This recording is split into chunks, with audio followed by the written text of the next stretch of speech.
இன்னைக்கு என்னதான் இருந்தாலும்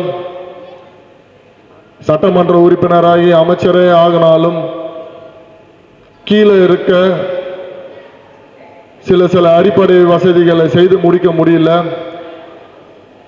என்ன காரணம்னா அங்க கவுன்சிலர்கள்லாம் உட்காந்துட்டு அவங்க ஒரு அரசியல் பண்ணிட்டு இருக்காங்க.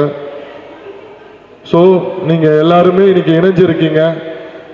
அனைவரும் ஒன்று சேர்ந்து வருகின்ற மாநகராட்சி எலெக்ஷன்ல தலைவர் அவர்கள் யாரை கை காட்டுறார்களோ அவர்களை பெருவாரியான வாக்கு வித்தியாசத்தில் ஜெயிக்க வைக்க வேண்டியது நம்மளுடைய கடமை.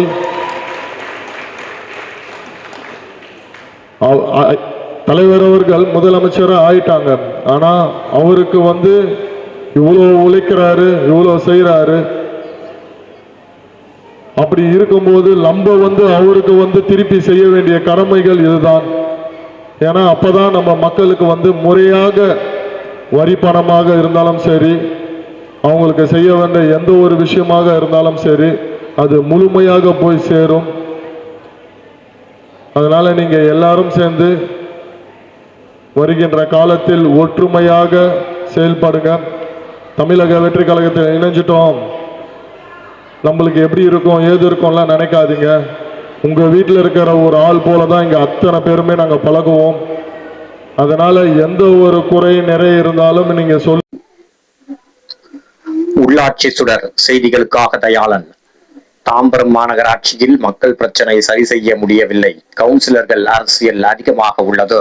வருகின்ற மாநகராட்சி தேர்தலில் நடக்கும் ஆட்சி மாற்றமே மக்கள் எழுச்சியின் சாட்சியாக இருக்க வேண்டும் என்று அமைச்சர் சரத்குமார் தெரிவித்துள்ளார். பெருந்தலைவர் காமராஜரின் வம்சாவளியை சேர்ந்த டாக்டர் மஞ்சு பிரியா மாரிசாமி தலைமையில் 500க்கும் மேற்பட்டோர் தாம்பரத்தில் நடைபெற்ற நிகழ்ச்சியில் தமிழக வெற்றி கழகத்தில் இணைந்தனர். இதில் மனிதவள மேம்பாட்டுத்துறை அமைச்சர் சரத்குமார் முன்னிலையில் புதிய உறுப்பினர்கள் கட்சியில் இணைந்தனர்.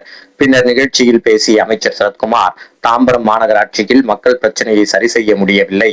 கவுன்சிலர்கள் அரசியல் அதிகமாக உள்ளது. வரவிருக்கும் உள்ளாட்சி தேர்தலில் தமிழக வெற்றி கழகம் வேட்பாளராக முதலமைச்சர் யாரை வேட்பாளராக அறிவிக்கிறாரோ அவர்களை பெருவாரியான வாக்கு வித்தியாசத்தில் வெற்றி பெற செய்ய தொண்டர்கள் முழு வீச்சில் பணியாற்ற வேண்டும் என அழைப்பு விடுத்தார். இந்த இணைவு விழாவில் கட்சியின் மாநில, மாவட்ட மற்றும் உள்ளூர் நிர்வாகிகள், தொண்டர்கள் உள்ளிட்ட ஏராளமானோர் கலந்து கொண்டனர். 500க்கும் மேற்பட்டோர் ஒரே நேரத்தில் கட்சியில் இணைந்தது தாம்பரம் பகுதியில் தமிழக வெற்றி கழகத்தின் அமைப்பு வலுப்பெற்று வருவதற்கான முக்கிய நிகழ்வாக கருதப்படுகிறது.